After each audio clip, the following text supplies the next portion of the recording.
Hi everyone. So these new templates we have available on Franklin Printing's online store offer a lot of flexibility for the user.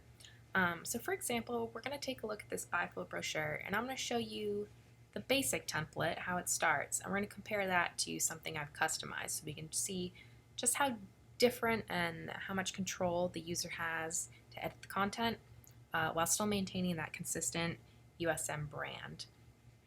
So this is the bifold template as you open it. We've got one big picture on the front, program name, photo and a paragraph on the back, a couple photos and several paragraphs on the inside.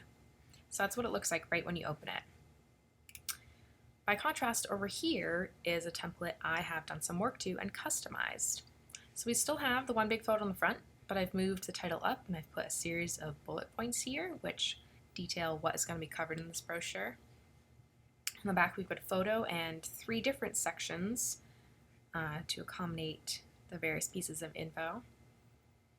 And on the inside, I've moved a whole lot of stuff around. I've deleted some things, I've added some things, and you can see it looks a lot different than those 4 big blocks and a couple pictures we started with. We've got double columns going here, we've got some bullet lists, we've got photos of various sizes.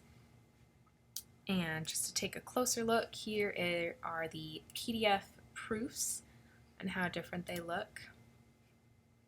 You can see we're able to fit a lot of content into this brochure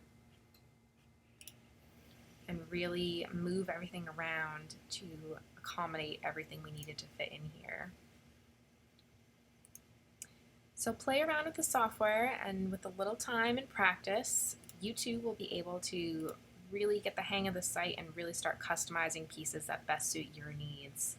Whether it be more photos, more text structured differently, content organized differently, you have the freedom to move things around and make changes to the layout to accommodate your goals.